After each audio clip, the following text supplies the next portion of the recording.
है कि 2 लड़कियां हैं मगध के राजा जरासंध की लड़की जिनका नाम अस्ति और प्राप्ति है। सुनिए, एक के साथ शादी ना करो, दोनों के साथ करो, समझे? हाँ, सुंदर है, सुंदर है, सुंदर बदना ये हो, इतनी सुंदर है, नाक तो ऐसी है सुआ जैसी, हाँ, समझे? अरे सुंदर बदना सुनारा लागे चंद्रमा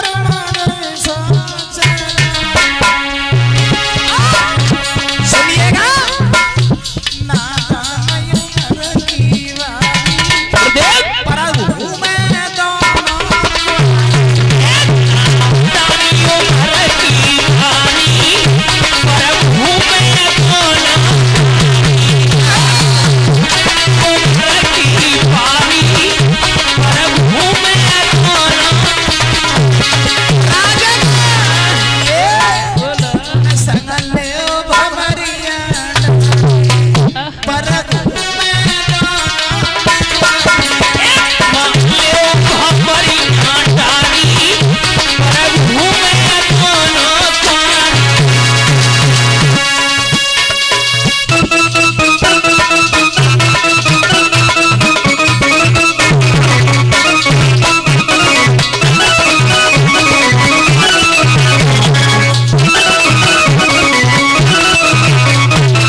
जब ये कहा 2 लड़कियां हैं, कंस भागा, परीक्षित जी मगध के राजा जरासंध के पास में पहुंच गया। ओ जरासंध, आइए कंसराज, आइए आइए, और समय पर आना हुआ तुम्हारा। कंस बोले जरासंध, कहो, हमने सुना है तुम्हारे आंगन में 2 लड़कियां हैं। ठीक सुना है कंसराज, तुमने ठीक सुना है, हमारे आंगन में 2 लड़कियां हैं, शादी के योग्य हैं। हाँ, ठीक सुना है तुमने, इसीलिए तो ठीक समय पे आया, समझे? जरासंध बोला, तुम कहना क्या चाहते हो?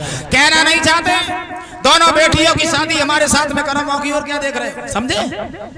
जरासंध बोला, कभी बुद्धि खराब हो गई तेरी, पागल हो गया तू? ओए, ये मथुरा नहीं है, मगध है, मगध। चेहरा नहीं पहचान में आगा, समझा? कंस बोला, चीखो नहीं, राजी से शादी करोगे तो ठीक है, नहीं तो कुराजी से पकड़ के ले जाएंगे, देखते रह जाओगे, समझा? जरासंध घबरा गया। कंसराज, मैं अपनी दोनों बेटियों का विवाह तुम्हारे साथ में करेंगे, लेकिन एक शर्त है, शर्त। कंस बोला, कौन सी शर्त है? जरासंध बोले, एक हमारे पास में कुबलिया पीर हाथी है, उस हाथी से युद्ध करना पड़ेगा, जीत गए तो शादी और हार गए तो बर्बादी। कैसी रही? कंस बोला, निकालो हाथी कहाँ है, निकालो ना। परीक्षित जी जैसे ही हाथी निकलवाया गया, कंस इधर से भागा, अरे हाथी उधर से भागा। अरे होना क्या था, होगा क्या, वही होना था जो होने वाला। अरे हाथी और कंस में भैया वो डटी के भाई थी लड़ाई।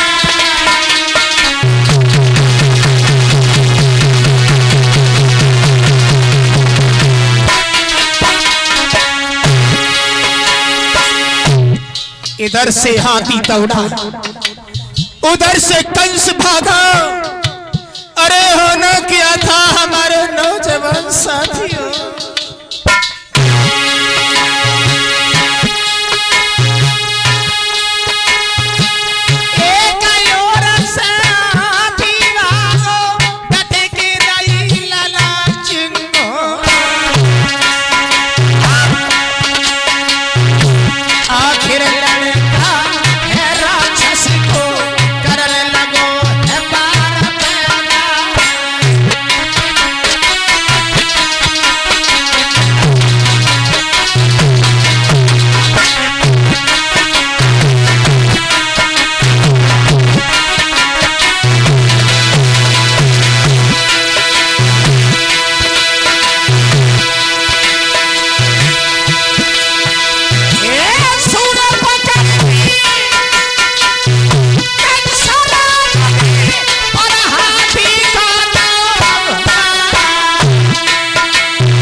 अस्थि और प्राप्ति का विवाह परीक्षित जी जरासंध ने कंस के साथ में कर दिया। कुवलिया पीड़ हाथी जो था वो दहेज में दे दिया। जाओ ले जाओ। अस्थि और प्राप्ति का विवाह परीक्षित जी किया है कंसराज ने। वो जरासंध ने कंसराज के साथ में, और माफ करना परीक्षित महाराज अस्थि और प्राप्ति को लेकर के परीक्षित जी कंस मथुरा नगरिया में आता है। अब थोड़ी देर के लिए परीक्षित जी इधर आ जाओ। कंस की चचेरी बहन थी देवकी, शादी के योग्य हो गई। माफ करना, जरा गौर करें हमारे भक्तगण, जब बेटी घर में जवान होती है, शादी के योग्य हो जाती है, तो हर मां को चिंता लग जाती है। कोई सुंदर सा लड़का निहार करके बेटी का विवाह करना चाहिए, है ना। और माफ करना परीक्षित जी, पति और पत्नी ग्रस्त रूपी गाड़ी के दो पहिया होते हैं। अगर पत्नी हाई स्कूल है तो लड़का इंटर होना चाहिए, लड़की अगर इंटर है तो लड़का बीए होना चाहिए, है ना। क्योंकि पति और पत्नी गाड़ी के दो पहिया होते हैं, और एक भी पहिया अगर कमजोर है तो गाड़ी मतलब गड़बड़ है ना, चल नहीं पाती है। पढ़ी लिखी लड़की के साथ में पढ़ा लिखा लड़का भी होना चाहिए। एक जगह की बात बता रहा हूं आपको, दो लड़का थे, दोनों अनपढ़। शादी पढ़ी लिखी लड़की के साथ में हो गई। लड़की एक दिन श्रृंगार कर रही थी, सो देवर आएगा, बोले भाभी क्या कर रही है। सुबह क्रीम ना स्क्रीन लाइट होते हैं वही लगाए रही थी। हाँ। और जैसे ही क्रीम लगाई तो लड़का बोलो भाभी ने कहा मैं दे दे। सो थोड़ी सी क्रीम उनने उनकी हथेली पे धत दी, और जब हथेली पे धत दी तो वह क्रीम उनने जीभ से चाट ली। अब ना यहाँ पढ़े लिखे लगाई जात के खाई जात। सो डांट दिया भाभी ने, पागल हो गए तुम, बुद्धि खराब है, पढ़े लिखे नहीं हो। लड़का रोता हुआ अपने भैया के पास में गया, बोले भैया भाभी ने हमको बहुत डांटा। बोले क्यों? बोले इसलिए डांटा है, उन्होंने जाने कुछ दिया हमको, हमने खा लिया। लड़का भाग के आओ, क्यों मारा से, क्यों मारा से? बे बोली स्वामी जी हमने क्रीम दई ने खाए ली, दो चार डंडा बने छोटे ही वाले को दे। बोले कमीन कहीं के रूखी काय को खा ली, संजा को रोटी धर के चुपर खाए लेते तो बढ़िया रहती।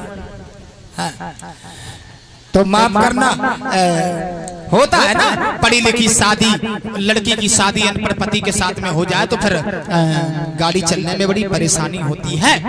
देवकी का विवाह बटेश्वर के रहने वाले महाराज सूरसेन के पुत्र बसदेव जी के साथ में तय किया।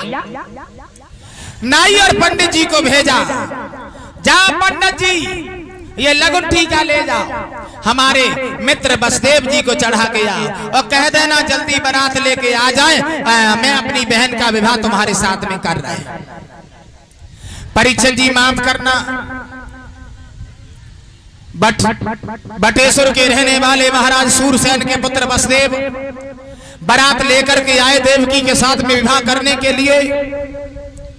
बड़ा धूमधाम से देवकी और बसदेव जी का पाणिग्रह संस्कार होता है, विवाह होता है।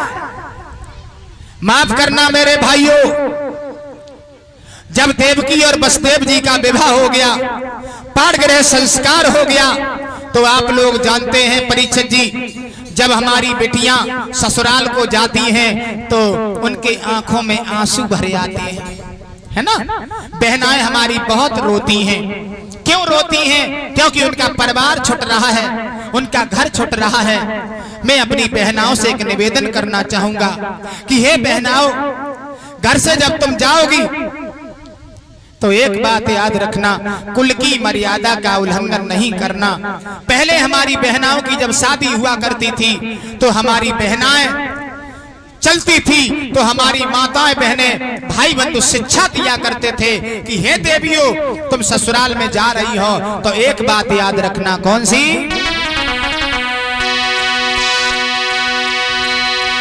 देवी जइयो निज पति के दुलारी।